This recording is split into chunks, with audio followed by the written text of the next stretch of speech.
in my face. Hey you guys, it's me, Seren, back with another car video. So this is going to be a follow-up video on this LMA situation. I wanted to make this video because I wanted to ask you guys a question and see what you think and get your input and your point of view in the comments.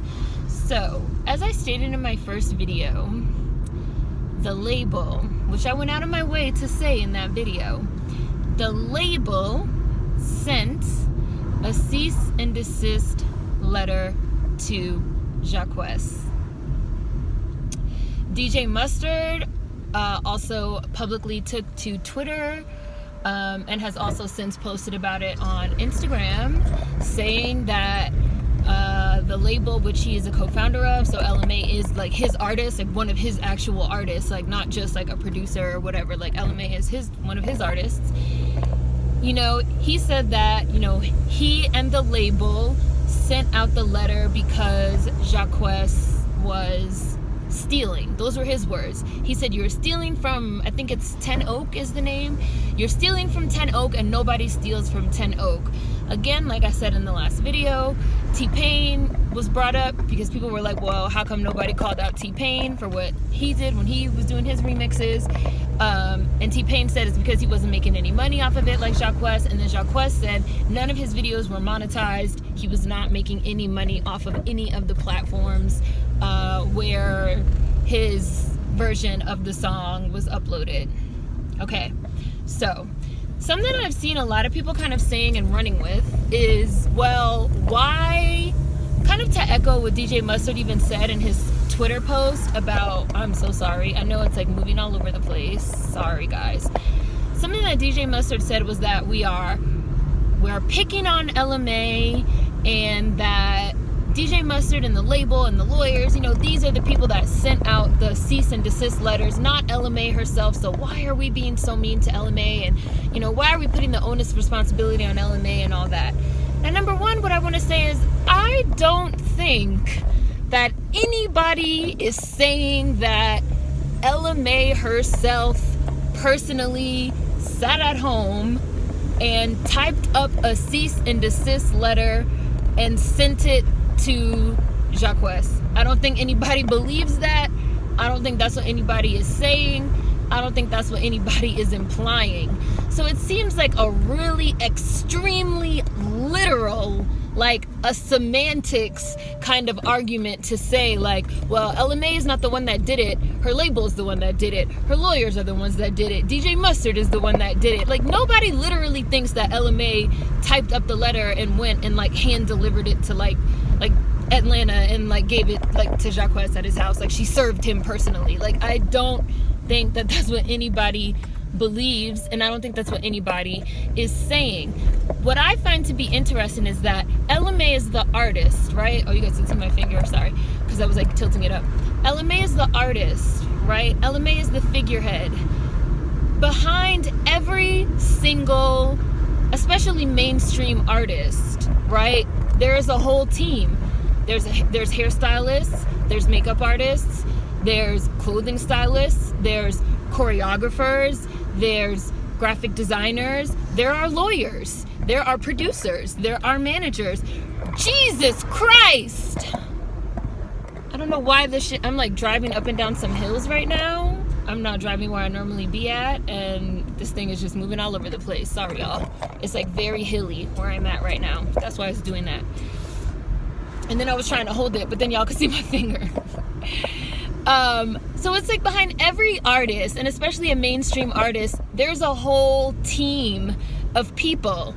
When somebody shows up on a red carpet and they look a mess, it says, I can't, no, I'm having a brain fart. Nobody's coming to mind. I'm just going to use Beyonce as an example, because I'm going to use Beyonce later on as an example. When Beyonce shows up to a red carpet and they decide that she's worst dressed or best dressed, it doesn't say, oh, the name of, I don't even know who Beyonce's stylist is or if she even has one, but like, let's just say Solange is her stylist.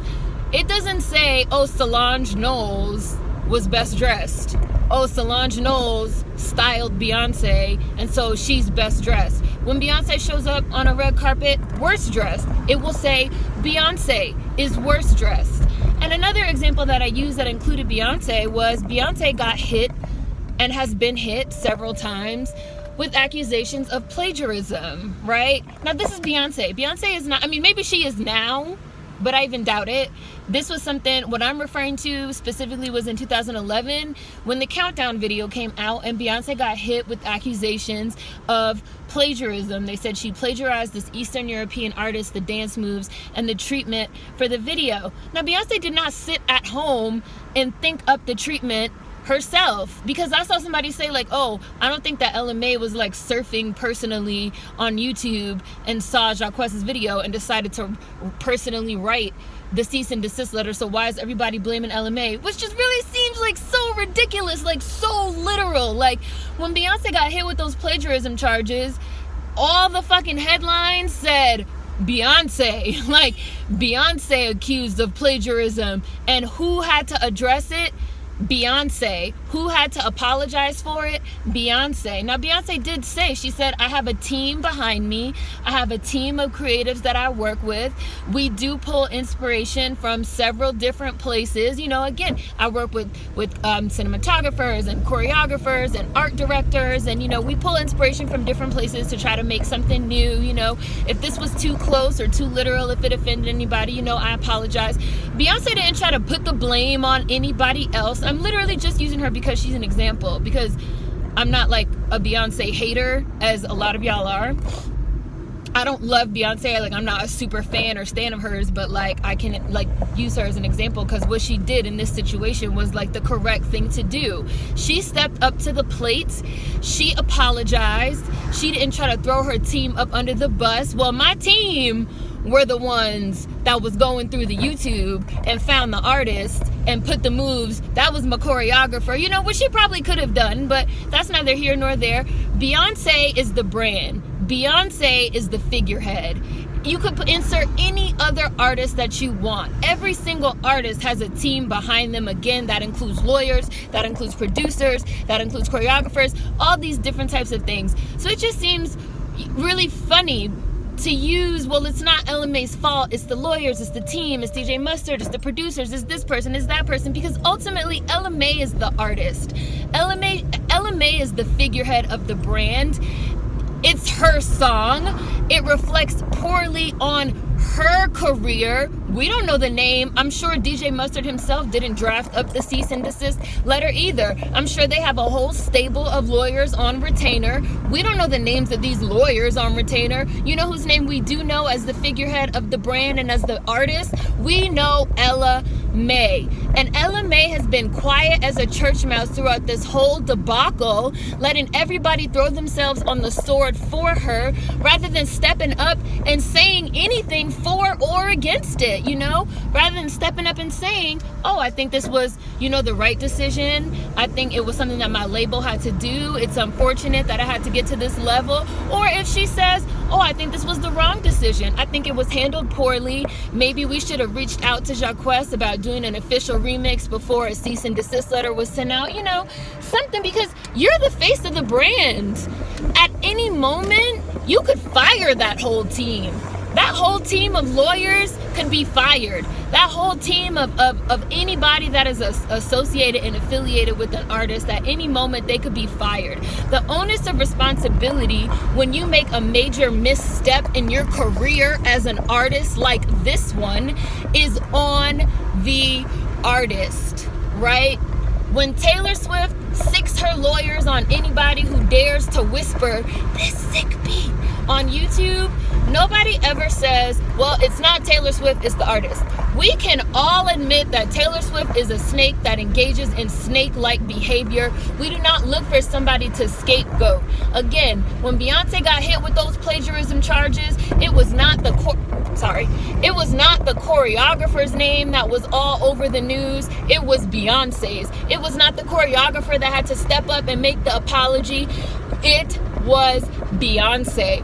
Why, with Ella Mai, do we have to bend over backwards, giving her the benefit of the doubt that it's everybody else's fault? And yet again, not to imply that I think she personally wrote the letter, delivered it, or anything like that, because I don't. But like, it's like y'all have really decided she's a nice girl and y'all like her, so you're giving her all of this space. Is it fair? Is it fair? Space that would not be given to another artist, especially an artist that's, you know, the nature of this misstep. Like, Ella Mai's song Boot Up, she did not write it. Some white chick named Joelle wrote it, right? But who got the credit for the hit? Ella Mai, whose name was all over the fucking newspapers and the magazines and Billboard and this and that. Ella Mai, not the white bitch that wrote the shit, not the person behind the scenes, right? It was Ella Mai. But now that it's something negative, Ella Mai can't stand in her truth and take the fall for her career. Like, this is her career. Yet again, she's the artist, she's the figurehead. I don't like this picking and choosing. Like where were all these people talking about, well, Ella Mai didn't write the songs Boot Up, some white girl did, so really it's the white girl's hit. Nowhere to be found. But now that it's something negative, it's poor Ella Mai, we're picking on Ella Mai. It's not her fault, she's not the one that did it. It's a whole bunch of people behind her that are to blame. So she could take credit for the positive shit, but when it's something negative, it's everybody else's fault. And why does she get that benefit of the doubt? Why? Why does she get that benefit of the doubt? Do we think that if Ella Mai was a black American woman artist, she would be getting this benefit of the doubt? Like, let's be 100% real. Do we really think she'd be getting this benefit of the doubt? Do we really think she'd be getting all these people coming out of the woodwork caping for her? Do we really believe this? Do we really think that because I do think that there's like an element of, because there's also just there's like an undertone of like Jacquees ain't shit and Ella Mai is this like precious princess that we have to bend over backwards to protect. I do think there's an element of what we've been talking about, this foreign privilege to it. Jacquees is an American artist. He's actually a real artist from the hood. Like, this whole song is, this girl's whole fake copied swag is some shit. I'm gonna have to edit the fuck out of this video. This girl's whole copied American swag is Jacquees' real swag, and that is why his version of the song is blowing up. Y'all talk about how y'all love shit because it's so real and it's so authentic. That's why Jacquees' version of the song is blowing up, because her swag, her fake black American hood swag is fake. That's why her music don't sound like nothing. She's singing with that fake accent, that affectation, which is why she sounds like she's singing through her nose, because she's trying to mask her British accent. She, like I said, she came up doing covers of black American artists. She came up copying black American swag. Now we have an actual black American artist that's put his real swag on this whole song that is written in this African American vernacular English about how you tripping. And people trying to make it like, you know, the black American artist, she swerved in his lane. Like, he's wrong. He did a cover, an unofficial remix. He said he wasn't making any money from it. Jacquees is known for doing covers. Covers are a staple in black American music, which is the genre that she's working in. Her whole swag is fake copied. Jacquees put his real swag on it, and it was better. And instead of letting Ella Mai own that, whoever made the executive decision, it was a poor decision. And instead of her standing up as the artist and saying, yes, I have a team behind me, yes, I have, you know, lawyers that sent out the cease and desist letter, but, you know, I am the artist, it is my song, it was a mistake, or I fully stand behind it. She's letting everybody fall on the sword for her, and everybody is more than willing to make this about everybody except her. She's the artist. It's her song. It's her brand. She's the figurehead. Yes, there is a team, but there's a team behind every artist. And we never come out of the woodworks talking about blaming a team before now. So why are we doing it for Ella Mai? Why? That's the question that I want to ask you guys. And somebody also said, what is the difference between somebody like Ella Mai, who grew up in Britain, right, and Iggy Azalea, who grew up in Australia, right, and had to learn how to put on a fake black scent, a fake, again, black American affectation to sing in a genre where she doesn't understand the rules and she's making a misstep. When Iggy Azalea was out here wilding out, nobody said it's not Iggy Azalea, it's her team. We were all very much united in saying, okay, no, like a lot of this is not cool. Like a lot of this is not what's up. When she filmed her video talking about I'm a runaway slave master and she cracked the whip in the video, nobody was like, who wrote the treatment? Who was the producer? We all rightfully said, she's tripping. This white girl's tripping. Like, she is tripping. She's motherfucking tripping, right? But now when it comes to this other girl, we are not allowed to say that, and we are not allowed to critique her. And really, what is the difference between somebody like her and the Iggy Azalea? Now, I've seen people bring up Sade. They say, well, Sade is a Brit that sang R&B. Sade did not sing in no fake-ass accent. Sade didn't sing in no fake-ass slang, no African-American vernacular English. Sade, we've been talking a lot about reciprocity, putting back and not just taking out. Sade actually put back into the genre. She was unique, she was creative, she was original. She wasn't putting on her best black American, you know, impersonation, really. Everybody always, your light's red. What are you doing? People cannot drive. Sade was herself from day one. She wasn't a copycat. She didn't come up doing covers and then have her people send out cease and desist letters. Like, it's like Sade is actually a prime example of how you should do it versus the way that somebody like a LMA is going about it all wrong. And we're even now supposed to absolve her of any type of critique. Why? Why? That's the question I'm going to leave y'all with. What's the difference between somebody like her and the Iggy Azalea? Why can't she be held accountable and responsible for her own career as an artist, as a brand, as an artistic figurehead in a way that every other artist is? Why can't we do that?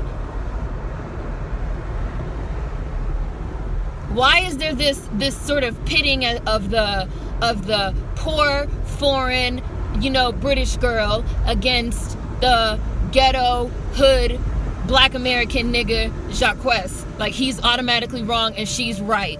Similar to what we saw going on with the Drake and Meek Mill situation, when we had a biracial foreign black against a gutter from the streets black American, and people brought a lot of class and elitism into it about who was better. Like,